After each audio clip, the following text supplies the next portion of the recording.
Hi friends, today during class we learned all about the Constitution and the Federalists of New York and the Anti-Federalists of New York.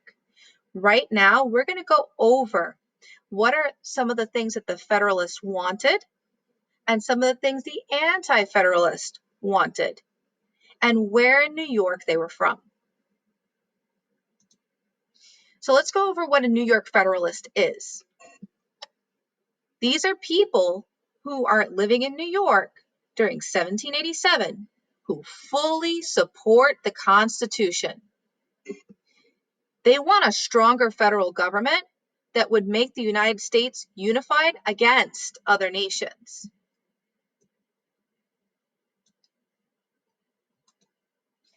They want this strong central government controlling everything as a nation.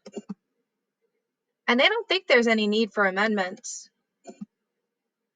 A lot of these people are from more urban areas. These are areas that are more populated, more businesses, people coming in, people immigrating into these areas, port cities around rivers at this time.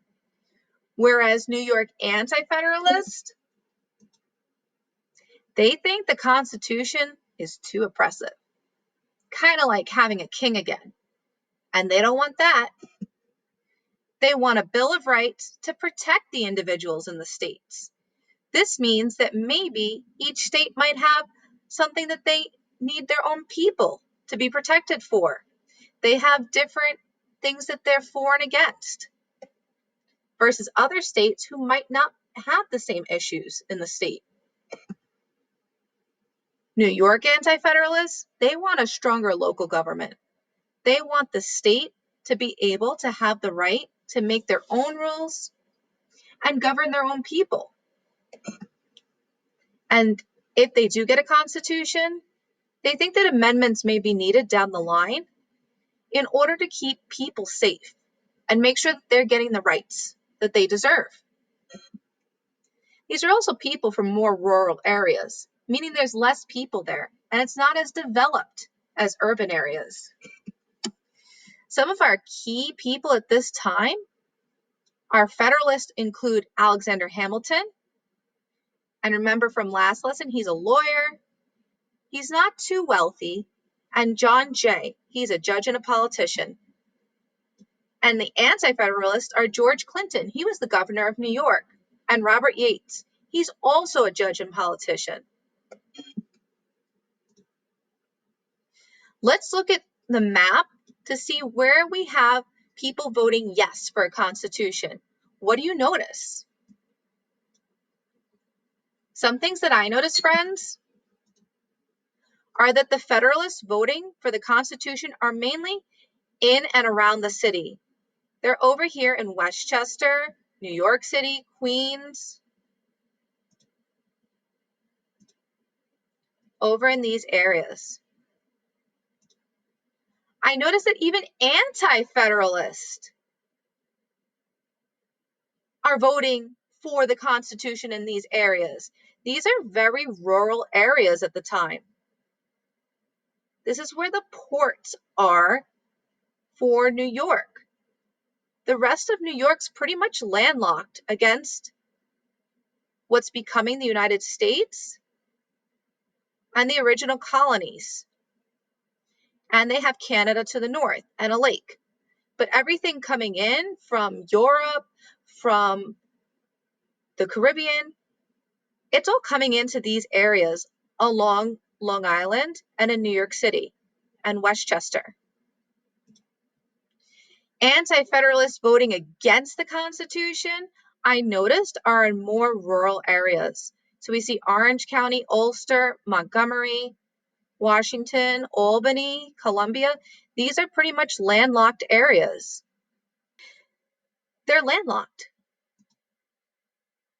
Where are more people living at the time who are eligible to vote? So going back to our studies back in September, friends, where do you remember more Native Americans living versus the colonists coming in from England?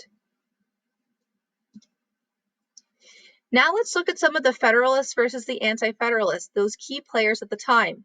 Clinton and Yates were both Anti-Federalist. And look where they're from. One's from Albany, Yates, and Clinton is from Orange County. And as we can see, these are Anti-Federalists voting nay. They have to follow what the people are saying in those areas. These two people, they were not from around the city. Now let's look at Hamilton and John Jay. The city, they're working in the city, they're a lawyer in the city, and they're a judge in the city. They know what the people here want and what would be beneficial for them. So let's go into how this would benefit people at the time. At the time, we again notice that New York is pretty much landlocked. We have these anti-federalists voting against the Constitution in these areas where a lot of goods are not coming into ports. They have different interests. They have different wants. They don't want to have a federalist government taking control of everything that they're doing because they're pretty much on their own. People living up here, they're more on the Canadian side than on the US side at the time. And you also have people living up along the mountains. They have different needs than people living in New York City at this time. Let's go back to that map again. And here we're noticing that some of the big commerce for New York at this time is fishing and wheat farms along this area, versus up around the Albany area, it's more furs.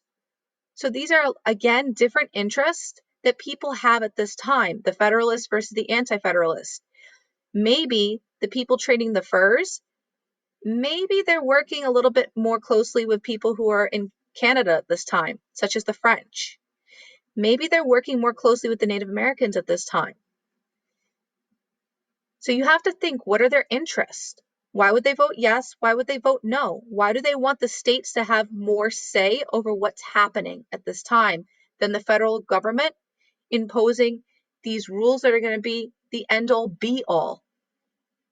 And there's no say about it if it gets approved.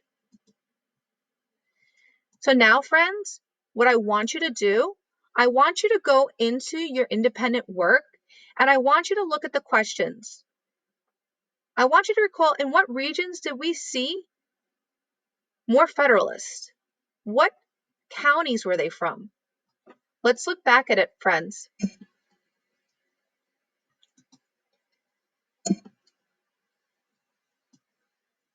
What counties were more anti-Federalist from? Versus what counties were more Federalist from?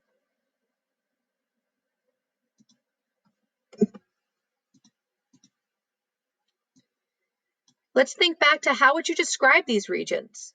What are their geographic areas like? Do they have mountains, rivers, ports?